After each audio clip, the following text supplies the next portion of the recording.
नमस्कार, स्वागत है आप सभी का। मैं हूं आपके साथ कुमार कुणाल धीरज और आप देख रहे हैं मुद्दा। आज मुद्दा में बातचीत करेंगे बहुजन समाजवादी पार्टी की रणनीति की। उत्तर प्रदेश में एक बार फिर सियासी जमीन मजबूत करने की तलाश में जुटी बहुजन समाज पार्टी ने अगले वर्ष होने वाले पंचायत चुनाव और 2027 विधानसभा चुनाव को लेकर तैयारी शुरू कर दी है। कभी पार्टी के अंदर और कभी पार्टी के बाहर रहने वाले आकाश आनंद के ऊपर भी पार्टी में बड़ी जिम्मेदारी आ गई है। ऐसे में खोए हुए जनाधार या वोट बैंक की तलाश में 7 सितंबर को बीएसपी प्रमुख मायावती ने लखनऊ में पार्टी पदाधिकारियों की एक बड़ी बैठक बुलाई है, जिसमें पार्टी के सभी जिला प्रभारी, जिला अध्यक्ष और कोऑर्डिनेटर्स हिस्सा लेंगे। सूत्रों के मुताबिक मायावती इस बैठक में पंचायत चुनाव के लिए कार्यकर्ताओं को जमीनी स्तर पर सक्रिय करने और रणनीति को मजबूत करने के निर्देश दे सकती है। पार्टी का लक्ष्य गांव-गांव तक अपनी पहुंच बढ़ाना और कार्यकर्ताओं को पूरी तरह चार्ज करना है। इसके लिए संगठन विस्तार के तहत गांवों में चौपाल लगाने की योजना पर भी चर्चा हो सकती है। साथ ही जमीन पर काम न करने वाले पदाधिकारियों को हटाने का फैसला भी लिया जा सकता है। संगठन में नई ऊर्जा का संचार हो सके, यह इरादा है। चुनाव से पहले मायावती के सक्रिय होने से बीजेपी और समाजवादी पार्टी की टेंशन बढ़ गई है। पिछले कुछ सालों से सियासी रूप से सुस्त चल रही मायावती का वोट बैंक बिखर सा गया था। बीएसपी के वोट बैंक के छिटकने का बीजेपी और सपा को फायदा हुआ था। बड़ी संख्या में बीएसपी के कोर वोटर्स यानी अनुसूचित जाति और मुस्लिम मतदाता छिटक चुके हैं, लेकिन बीएसपी ने हाल के वर्षों में उत्तर प्रदेश में अपनी स्थिति को मजबूत करने के लिए कई रणनीतिक कदम उठाए हैं। 2024 के लोकसभा चुनाव में पार्टी को कोई सीट नहीं मिली, जिसके बाद मायावती ने संगठन को फिर से मजबूत करने पर जोर दिया है। आकाश आनंद की वापसी और उनकी सक्रियता से पार्टी युवा वोटर्स और दलित समुदाय को फिर से जोड़ने की कोशिश कर रही है। पंचायत चुनाव में मजबूत प्रदर्शन के जरिए बीएसपी अपनी खोई हुई जमीन वापस पाने की रणनीति बना रही है। अब सवाल ये है कि क्या मायावती भारतीय जनता पार्टी और सपा के वोट बैंक में सेंध लगा पाने में सफल होंगी, ताकि वो अपना खोया जनाधार दोबारा हासिल कर सके? यही सबसे बड़ा सवाल है। तो बीएसपी की ये बड़ी रणनीति बनाई तो गई है, लेकिन क्या कारगर होगी कि नहीं, यह देखना होगा। बिना वक्त जाए किए चलिए चर्चा की शुरुआत करते हैं। हमारे साथ हमारे दोनों खास मेहमान जुड़ चुके हैं। भारतीय जनता पार्टी के तरफ से बतौर प्रवक्ता शांत प्रकाश जाटव साहब हमारे साथ जुड़ चुके हैं। समाजवादी पार्टी के तरफ से, माफ़ कीजिएगा, बहुजन समाजवादी पार्टी के तरफ से नहीं, समाजवादी पार्टी के ही तरफ से हैं, दोबारा माफ़ कीजिएगा, हमारे साथ प्रवक्ता शरद शरण साहब जुड़ चुके हैं। आप दोनों खास मेहमान का स्वागत है। सबसे पहले शुरुआत जाटव साहब आप ही के साथ। अब तो देखिए बीएसपी के कोई प्रवक्ता भी कम आते हैं, उनके झंडे भी कम दिखते हैं। यदि बात करें सड़कों पर जनाधार के ऊपर हम चर्चा तो कर रहे हैं, लेकिन क्या वह जनाधार वाकई दोबारा बीएसपी हासिल कर सकती है? जाटव साहब, आपकी क्या प्रतिक्रिया है बीएसपी की तमाम रणनीतियों को लेकर, जब 2024 के लोकसभा चुनाव और विधानसभा में भी उनकी संख्या हाशिए पर है? ऐसे में आपको लगता है BSP is still a factor और not a factor at all?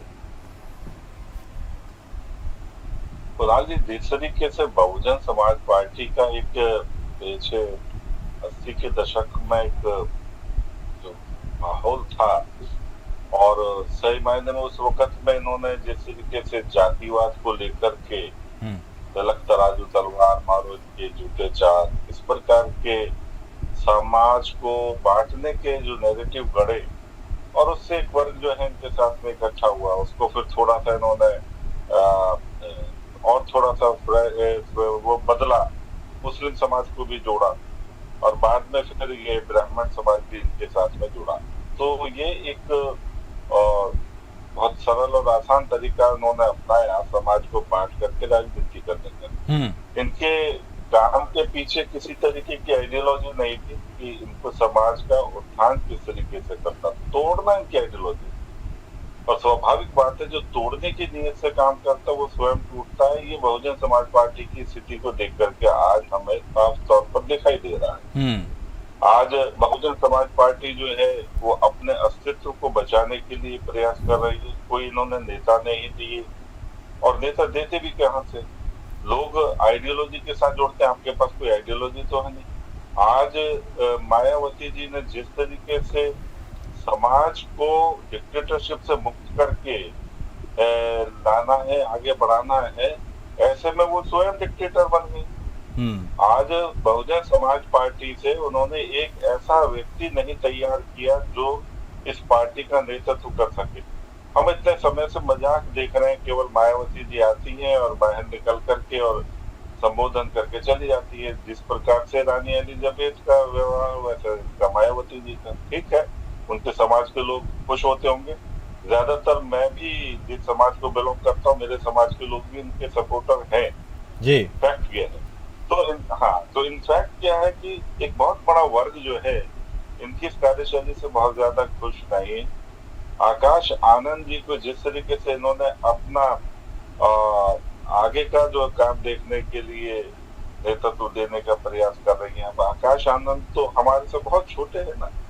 और आप ये लगाओ, जिस वक्त में लोगों ने इस पार्टी को कैडर करके और आगे बढ़ाया, आज उन लोगों के सामने एक छोटा बच्चा जो पोते के बराबर है उनका नेतृत्व करे, तो स्वाभाविक बात है इस चीज को पार्टी के अंदर ही लोग जो है उसको स्वीकार नहीं करेंगे। मगर हाँ, बहुजन समाज पार्टी एक ब्रांड रहा है, इस वजह से काफी हद तक लोग जो है इनके ब्रांड के नाम के साथ में अभी चिपके हुए हैं। मगर इसके परिणाम जो है मैं मानता हूँ कि ऐसे नहीं दिखाई देंगे कि बहुत ज्यादा कोई व्यक्तिगत अपने निजी आधार पर कोई चुनाव जीत ले विधायक या सांसद, वो अलग विषय हो सकता। मगर पार्टी की जो फिलॉसफी है और उसके जो कार्यकर्ताओं का जो इस वक्त पोजीशन है, उसके आधार पर तो मुझे कहीं भी बहुजन समाज पार्टी का कोई बहुत अच्छा भविष्य नहीं दिखेगा। ठीक है शरण साहब, एक वक्त था, एक दौर था जब आपकी सीधी लड़ाई बीएसपी से हुआ करती थी, आप सत्ता में या वह सत्ता में, और अब एक वक्त है जब आप लड़ाई भारतीय जनता पार्टी से लड़ रहे हैं, लेकिन चर्चा हम आज बीएसपी पर कर जरूर रहे हैं। आपको लगता है बीएसपी के बिखर जाने से, एक बार जो तमाम मोती बिखर गए हैं उनको फिर से एकजुट होकर माला बनने में की अब कोई गुंजाइश है? आपको लगता है, चूंकि वोट बैंक में तो सेंधमारी हो ही चुकी है, कहते हैं कि आपके तरफ लोग आए हैं, कुछ कहते हैं भारतीय जनता पार्टी की तरफ आए हैं, लेकिन उनके तरफ अब कौन है? और ऐसे में जो नए सिरे से पार्टी को तैयार करने की कोशिश की जा रही है, अभी तो केवल बातें की जा रही है, उससे कुछ भला देख पा रहे हैं आप बीएसपी का? कोई थ्रेट है आपके लिए या कोई थ्रेट नहीं? कुणाल जी, सबसे पहली बात तो जो आपने कहा कि समाजवादी पार्टी का बहुजन समाजवादी पार्टी से मुकाबला होता था, ये अपने आप में पूर्ण सत्य नहीं है। ठीक है। भारत की लोकतांत्रिक व्यवस्था में जितने भी दल हैं, उनमें से अधिकांश अपनी एक विचारधारा लेके चलते हैं, उसी हिसाब से अपने कैडर को तैयार करते हैं और अपने मुद्दे को तैयार करते हैं। और कोई भी राजनीतिक दल जब सत्ता में आता है तो प्राइमरीली वो लोक कल्याण के मुद्दों के साथ आता है। तो जब लोक कल्याण की बात करते हैं तो उसमें पूरा समाज, समाजवादी पार्टी समाजवाद की प्रस्तावना लेके चली है और वो इस बात के लिए प्रतिबद्ध है कि हिंदुस्तान में जो सैकड़ों साल से जिस तरीके के विभाग थे, जिस तरीके से ऊंच नीच का व्यवहार था, चाहे वो जातिगत हो, आर्थिक हो, सामाजिक हो, उस गैप को फिल करना है और हर इंसान को एक गर्वपूर्ण, सम्मानपूर्ण, सभी सुविधाओं से सुसज्जित जीवन देना है, समाजवाद की स्थापना करनी है। तो इसमें हमारा किसी से कोई लड़ाई नहीं है, हम अपने मुद्दे से चल रहे हैं। लेकिन लोकतांत्रिक व्यवस्था में क्योंकि जो राजनीतिक दल हैं वो चुनाव लड़ते हैं और उन समीकरणों को जमीन पे अंततः आना ही होता है।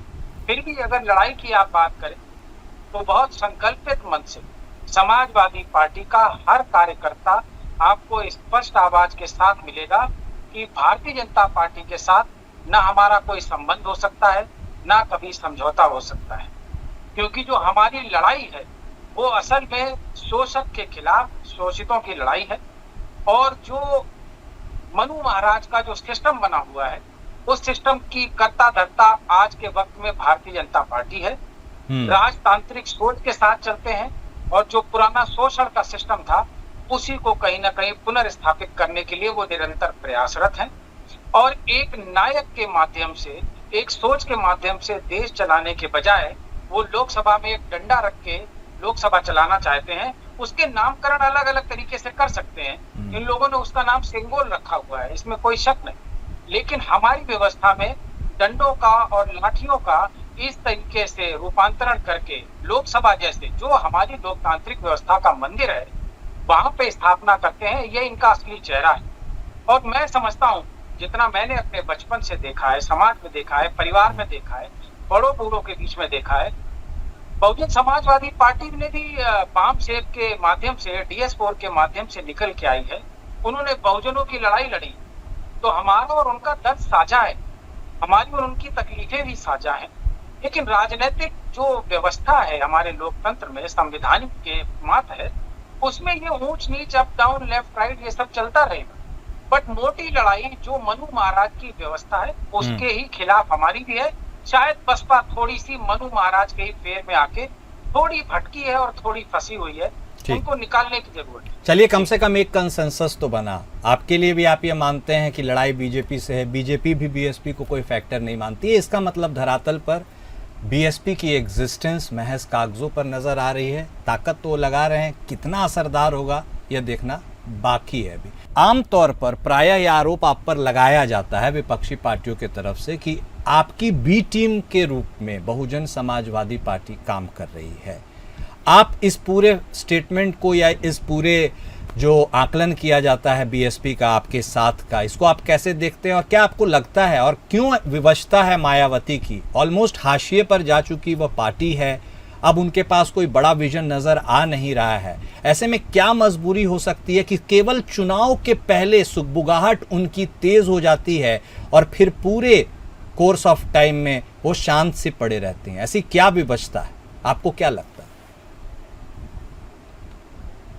बहुजन समाज पार्टी को बी टीम के रूप में, भाजपा की बी टीम के रूप में जो कहा जाता है, ये बिल्कुल गलत नैरेटिव है। इनफैक्ट लोगों को मालूम नहीं है कि बहुजन समाज पार्टी ये बनी कैसे। देखिए, जिस वक्त इमरजेंसी थी तो 1978 में पंजाब में ज्ञानी जैल सिंह मुख्यमंत्री हुआ करते थे और कांग्रेस पूरे देश में हार चुकी थी। पंजाब से ये पार्टी का गठन हुआ और रोपड़ के काशीराम उनको जो है 6 दिसंबर 1978 को वाम सेब का अध्यक्ष बने वो, और वहीं 13 अप्रैल 1978 को लिबरेशन खालिस्तान लिबरेशन फ्रंट का गठन हुआ। जनरल सिंह भिंडरावाला वो उसके बने, चीफ बने, और ये दोनों को ही पुष्ट करने का काम ज्ञानी जैल सिंह कर रहे थे, क्योंकि वो वहां से, क्योंकि पूरे देश में स्थिति खराब थी कांग्रेस की। तो जनरल सिंह भिंडरावाले ने गोली से आतंक फैलाए और काशीराम उन्होंने 6 दिसंबर 1978 के बाद वामसेब के नेता के रूप में इन्होंने गोली से आतंक फैलाया। और मैंने कहा ना, तिलक तराजू तलवार मारो इनके जूते चार, ये गोली से जो आतंक है वो चलता रहा। और बहुजन समाज पार्टी से, वामसेब से ये DS4 बना, DS4 से ये बहुजन समाज पार्टी बना। और उस वक्त में बहुगुणा जो है, उन्होंने कहा था, हेमवती नंदन बहुगुणा ने, कि इंदिरा गांधी ने बहुजन समाज पार्टी को पुष्ट करके अपने लिए मुश्किलात पैदा कर ली है। ये बी टीम हमारी नहीं है, ये बी टीम जो है कांग्रेस की है और कांग्रेस ने ही इसको पुष्ट किया। और आज जो जातिवाद का जो जहर है वो इनके द्वारा पुष्ट किया गया। आज राहुल गांधी जी कंधे ऊंचे कर करके, टी शर्ट बाएं फैला करके एक ही बात करते हैं कि हम जातिगत उसकी व्यवस्था की जो है ना कैलकुलेशन करेंगे। केवल जाति के पीछे ही इनका नैरेटिव इनका चलता है। अच्छा, समाजवादी पार्टी की भी स्थिति यही है। अभी आपने शरद जी की सारी बातें सुनी, इन्होंने मनु का इतना नाम लिया, मुझे नहीं लगता कि उनका कोई अनुयायी अगर कोई है तो वो भी इतना नाम लेता होगा। आज क्या मनु की व्यवस्थाएं चल रही है देश के अंदर, मगर आप झूठा नैरेटिव गढ़ रहे हैं। किस लिए?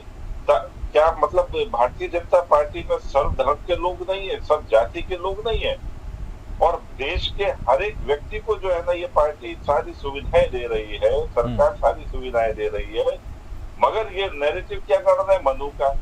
अभी इन्होंने पेट्रोल की भी बात वहां से अमेरिका से आ गई है ना, कि रशिया से जो पेट्रोल लिया जा रहा है उसका लाभ जो है यहाँ के ब्राह्मण्स को मिल रहा है। तो देश को जातीय आधार पर बांटना, इनके पास कोई दिमाग नहीं है, किसी तरीके से कैसे काम करना है बिल्कुल नहीं सोचना, डेवलपमेंट के लिए नहीं सोचना, केवल देश को जाति में तोड़ दो, धर्म में तोड़ दो, यहाँ पर ग्रह युद्ध कर दो, ये स्थिति है। मतलब शरद जी बहुत अच्छा बोले, मगर उस बोल में जो इनके विचार थे ना, वो समाज को बांटने के थे। मनु से नहीं देश चल रहा, ये देश जो है संविधान से चल रहा है, और वो जो संविधान है वो इस देश के सांसदों ने बनाया है और सबकी चिंता करके बनाया है, पूरे देश के रिप्रेजेंटेटिव रूप में बनाया है। ऐसे में मनु का नाम लेकर के तो आप केवल जो है ब्राह्मण स्थितियां पैदा करके देश में ग्रह युद्ध की स्थिति पैदा करना चाहते। ठीक है शरण साहब, एक वक्त वह भी था जब बुआ बबुआ का भी गठबंधन हुआ था, हालांकि वो इतिहास के पन्ने में दर्ज हो गया है, लेकिन अब आपको लगता है कि बीएसपी का जो वोट बैंक खिसका वो डिबेटेबल है कि किसके पाले में गया, लेकिन आप क्या सोचते हैं? आप ये जरूर हुंकार भरते हैं कि उनका जनाधार आपके साथ आ गया, उनकी सोच आपके साथ इंक्लाइन हो गई। ऐसे में आपको लगता है कि आगामी वर्ष में जो चुनाव होंगे उसमें वो फैक्टर आपके साथ फिर भी खड़ा रहेगा और आप एक डिसाइसिव चेंज ला सकते हैं?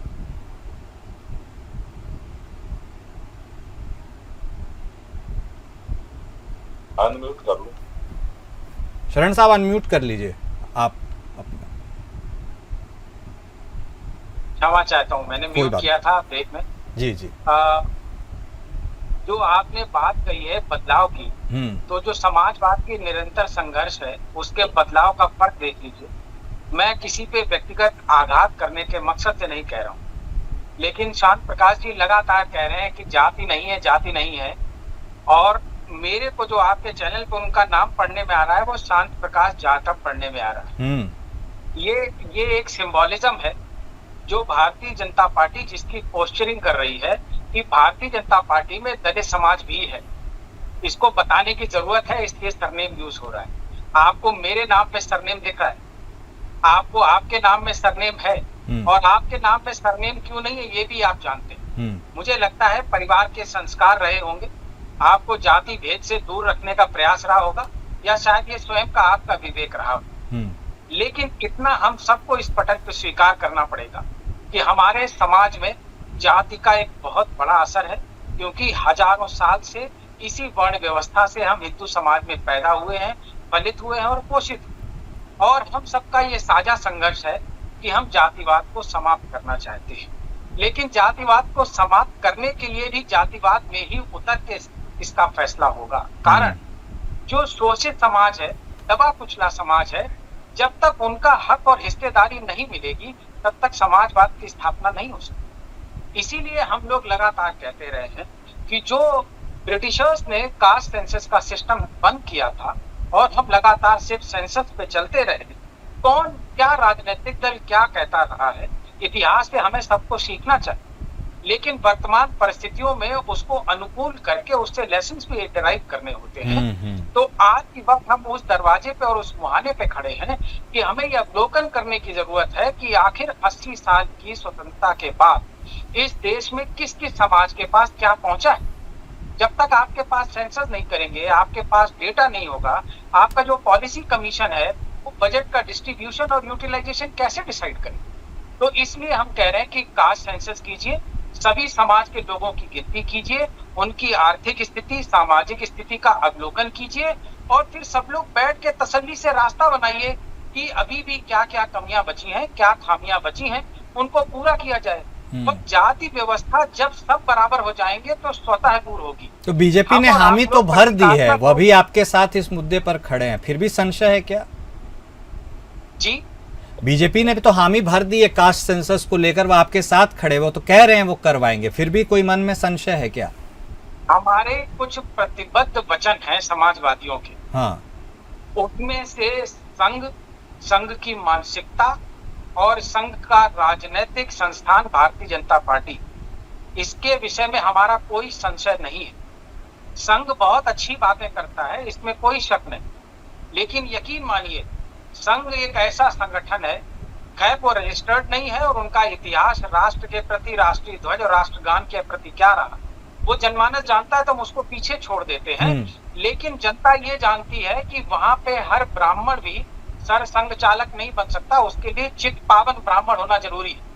और ये मैं नहीं कह रहा हूँ, उनका इतिहास कहता है, उनका वर्तमान कहता है। और जब वो ये बात करते हैं मोहन भागवत जी की हिंदू मुसलमानों को सामंजस्य के साथ रहना चाहिए, और उन्हीं के मुख्यमंत्री उत्तर प्रदेश में संबल में खुदाई करते हैं और बोलते हैं हम आतताइयों से हिसाब लेंगे, तो सवाल ये उठता है कि अगर संघ का राजनीतिक प्रकोष्ठ मात्र है भारतीय जनता पार्टी, तो क्या सर संघ चालक के राजनीतिक दल बात नहीं मानते? या जेपी नड्डा जी ने जो स्टेटमेंट दिया था कि अब हमें संघ की जरूरत नहीं, हम स्वयं में सक्षम है, तो मतलब अगर बेटा इतना सक्षम हो गया है कि पिता को घर से निकाल सकता है, तो इनकी बातों पे ध्यान मत दीजिए। और आम जनता भी समझ गई है कि इनके कर्मों पे हम लोग ध्यान देते हैं, इनकी बातों पे ध्यान नहीं देते हैं। इसीलिए हम कहते हैं कि जो पीडीए है, जो पिछड़ा है, दलित है, अल्पसंख्यक है, जो शोषित है, जो पीड़ित है, जो अपमानित है, हमने उनको सबको एक साथ लामबंद किया कि मीठा चूरन खाने की जरूरत नहीं है। सामने जो दिख रहा है, जो कर्मों में दिख रहा है, उसकी भावना के साथ हमको निरंतरता पे समाजवाद के रास्ते पे चलना है और भारत के समाज को समाजवाद के रूप में लाना है। ठीक, बहुत शुक्रिया आप दोनों खास मेहमान का हमारे साथ जुड़ने के लिए और इस चर्चा में शामिल होने के लिए। वक्त इतने की ही इजाज़त देता है। तो बीएसपी का तो जो होगा सो होगा, वह जनता ही डिसाइड करेगी, लेकिन फौरी तौर पर बीएसपी अपनी कमर कसने में जुटी हुई है। हालांकि देखना दिलचस्प होगा कि यह सब करके वह क्या हासिल कर पाती है। मुद्दा में आज बस इतना ही।